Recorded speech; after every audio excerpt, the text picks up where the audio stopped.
Bonsoir, monsieur le ministre médecin-colonel Rémi Lama. Oui, bonsoir. Vous étiez récemment à Genève dans le cadre d'une mission gouvernementale.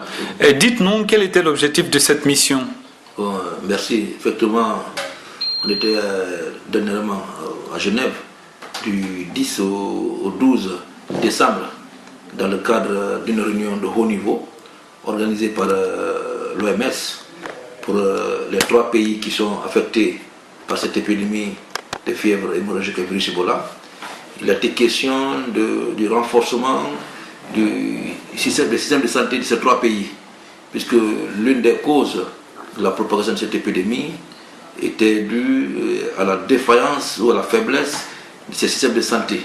Donc il est question de mettre en place un système de santé résilient pour qu'à l'avenir, comme nous sommes dans un monde à perpétuelle mutation, donc après Ebola, que ces États puissent être capables de se prendre en charge en termes de riposte contre toutes sortes d'épidémies. Et cette réunion a connu la participation des ministres des Finances de ces 3 pays, de la société civile et également de certaines ONG qui sont allés pour discuter de comment mettre en place ce système de santé résilient pour le bonheur de nos différentes populations. Alors, de façon concrète, qu'est-ce que la Guinée, à l'instar des autres pays, le Libéria et la Sierra Leone, qu'est-ce que la Guinée tire comme profit de cette rencontre? Oui, le profit que voit tirer notre pays, comme je le disais tantôt, nous sommes allés avec un plan d'action à court, moyen et long terme. Mais en urgence, d'abord, comment finir avec Ebola? On a ce plan d'action budgétisé et également pour le moyen terme, il est question de mettre en exergue un système de santé résilient pour que ces États soient en mesure d'être plus proactifs dans le cadre d'une éventuelle épidémie dont on ne sait pas. Nous sommes dans un monde à perpétuelle mutation. Donc il est urgent de mettre en place des laboratoires performants dans le cadre du diagnostic de certaines pathologies.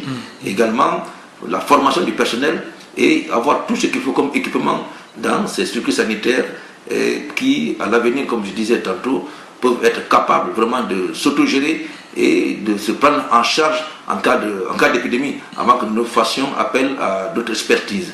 C'est à cela que la réunion s'est sérieusement penchée.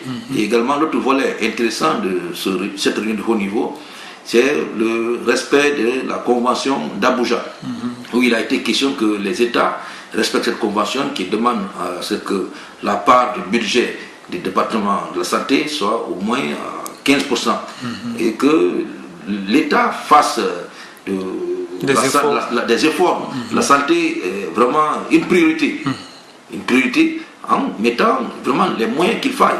Et ce que nous avons retenu, la santé, tout ce qu'on veut dire, la santé, c'est pas une dépense, mais c'est un investissement. Il faut investir dans la santé.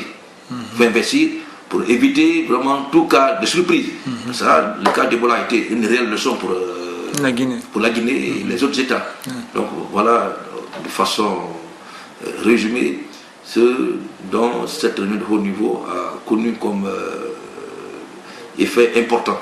Alors vous, en tant que spécialiste de la santé, est-ce que vous avez confiance que les décisions qui ont été prises du côté de Genève seront appliquées sur le terrain?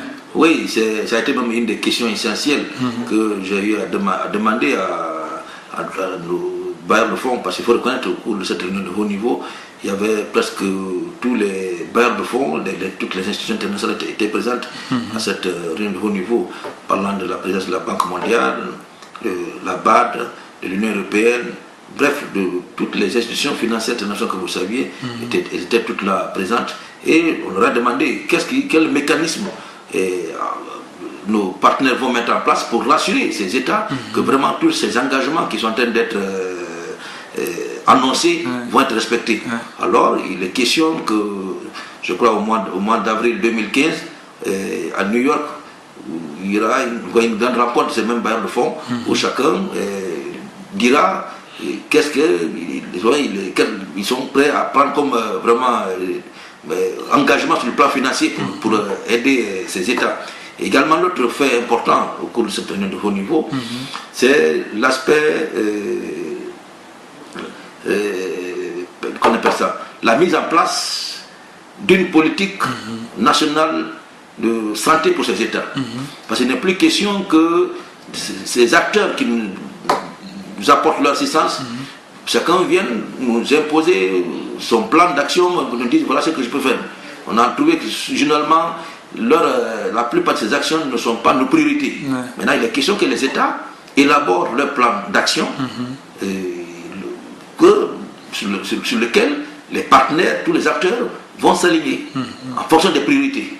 Voilà ce que nous voulons, voilà ce que nous envisageons. Et maintenant, quitte à tel ou tel acteur de s'adapter à telle priorité, moi je prends ça, je fais ceci, je fais cela. Et voilà, c'est ce qui va vraiment permettre à ces États vraiment de sortir de l'ornière.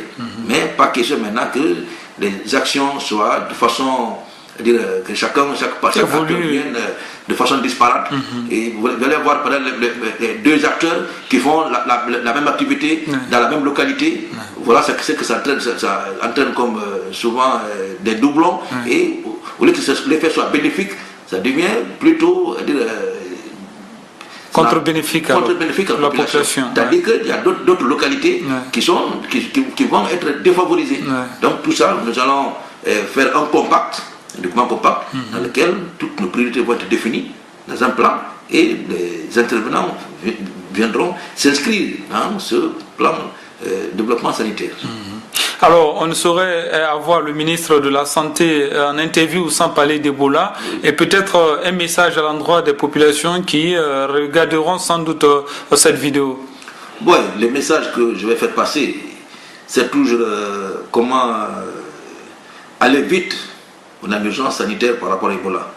Je vais parler du défi, ce grand défi qui est comment résoudre cette affaire, cette situation de réticence au niveau d'une frange partie de nos populations qui jusqu'ici continuent à adopter des comportements qui vont nous retarder dans la résolution, dans la gestion de cette crise.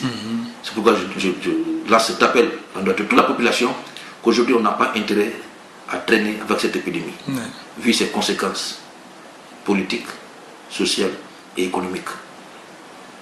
Aujourd'hui, le défi majeur, c'est comment rompre la chaîne de contamination. Et cela passe obligatoirement par le suivi des contacts. Et je crois, le suivi des contacts, son excellent monsieur le Président de la République, qui est le premier acteur de cette poste aujourd'hui, a mis la main en poche. Je ne peux pas dire à quelqu'un de rester isolé, de rester en quarantaine, sans lui apporter de quoi vivre. Et c'est ce qu'a fait monsieur le Président de la République et son gouvernement, en mettant à la disposition de chaque famille de contacts la somme de 2 millions de francs. Il ne s'agit pas seulement de l'apporter le riz. Le riz, c'est bon, mais le riz seul ne peut pas faire vivre. Il y a d'autres besoins sociaux. Donc, le PAM apporte le subside alimentaire et le gouvernement apporte sa quote-part, comme je disais, l'enveloppe, 2 millions de francs guinéens, pour le permettre vraiment de passer cette quarantaine, les 21 jours en famille. C'est que 2 millions, c'est pour un Guinéen moyen, vraiment, ça permet au moins vraiment de faire passer 21 jours sans aucune difficulté. Surtout, vous avez les riz, vous avez tout ce qu'il faut pour rester en famille. C'est plus là, on vous apporte 2 millions de nos francs. Tout ça, c'est pour vraiment permettre aux gens de rester tranquilles afin de respecter cette quarantaine pour le bonheur des autres populations. D'autant plus que parfois, c'est l'argument de certaines populations qui disent qu'on ne peut pas rester en quarantaine parce que nous n'avons pas les moyens pour vivre durant ces 21 jours. Mon cher frère, je vous dis, ce problème est aujourd'hui résolu. C'est résolu en entier.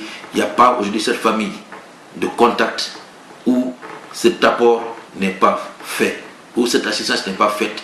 Le gouvernement a pris, à travers la coordination de riposte nationale contre Ebola, toutes les mesures nécessaires pour apporter cette assistance à ces familles de contact afin de rester tranquille pour éviter vraiment, pour rompre cette chaîne de contamination.